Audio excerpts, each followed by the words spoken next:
Buen día, mi nombre es Hailey Geraldine Garcés López, estudiante de la UNAT. Actualmente me encuentro cursando el curso de métodos numéricos. Eh, Muestro mi cédula de ciudadanía que me respalda, ¿sí? En el siguiente video les voy a explicar la ejecución del ejercicio 1 de diferenciación numérica para los elementos B. ¿Listo? Bueno, para tenemos que sacar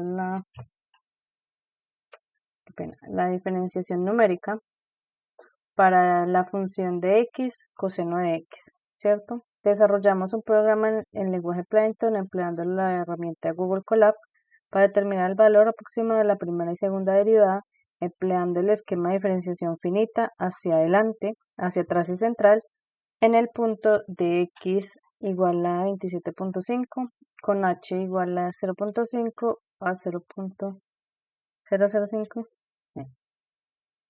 Bueno, listo. Paso 1.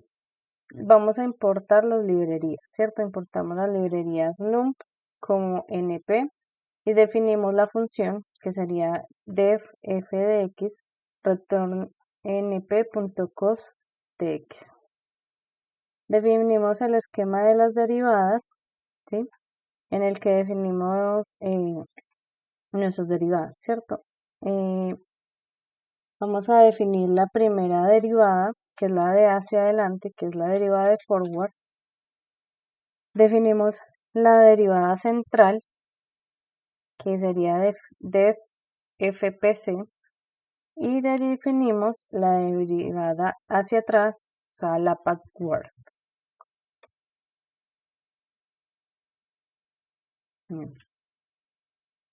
En el paso 3 ingresamos los datos para poder, vamos a convertir nuestra x en radianes, ¿sí? Para poder realizar las operaciones con h de 0.5.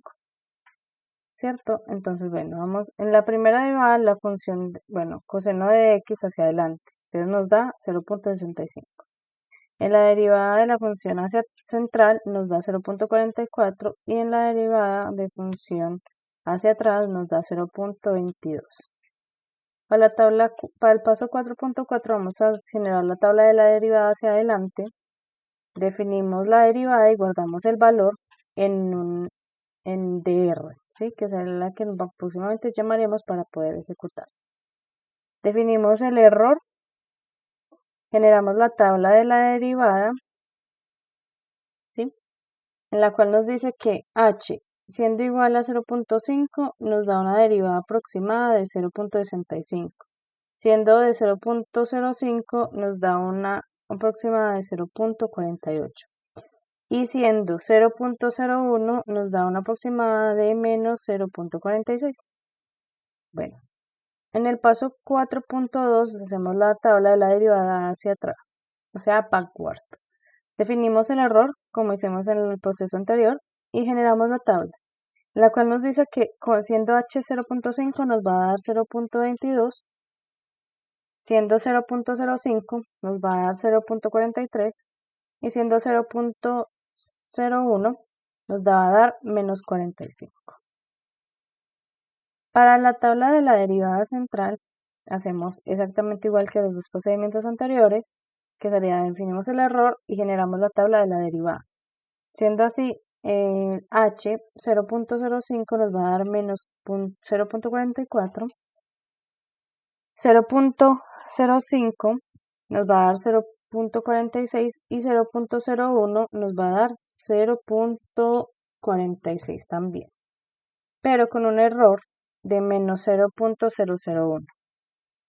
Sacamos la segunda derivada, ¿sí? Definimos el esquema de la derivada, de la segunda derivada de coseno, que en este caso sería las siguientes. Bueno, definimos el esquema de la segunda derivada, sería la de forward. El esquema de la derivada central, que sería FSC. Y definimos la de backward, que sería FSB. ¿sí? Con sus respectivas fórmulas, como las mostramos acá arriba, en fórmula en LaTeX, las mostramos aquí abajo en código Python. Vamos a generar las tablas para la segunda derivada hacia adelante. ¿Sí? Definimos la segunda derivada y guardamos el valor en ese segunda derivada. En este caso, la segunda derivada de coseno de x sería menos coseno de x. ¿Sí? Entonces, definimos el error porcentual y generamos la tabla de la derivada, lo cual nos indica que hacia adelante, con un h siendo 0.05, nos daría una derivada aproximada de menos 0.54. De 0.05 nos daría una derivada de menos 0.86 y con la h 0.01 nos daría menos 0.88.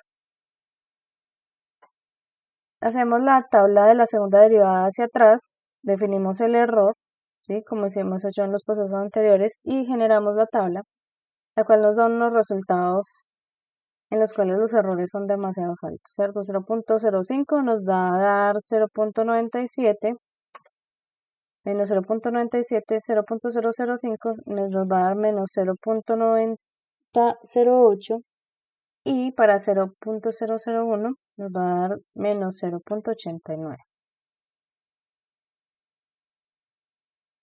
Generamos la derivada de la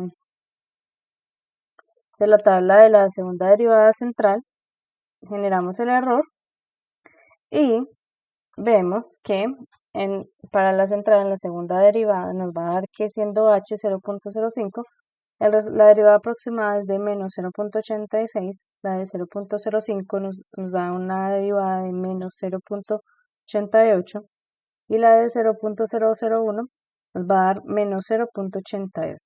En este caso, en la derivada central de la segunda derivada, los porcentajes de error son demasiado altos, ¿sí? Eso implica que haciendo los análisis de resultados, nos indica que para la primera derivada la mejor aproximación la ofrece la diferencial central. Por lo tanto, estas se deben preferir siempre que se pueda utilizar. Para la segunda derivada, al que se aproxima más con un error más bajo, la derivada de la diferencia hacia adelante, ¿sí? Entre más bajo sea el error, más sea el valor de h, es menor el error presentado. Muchas gracias.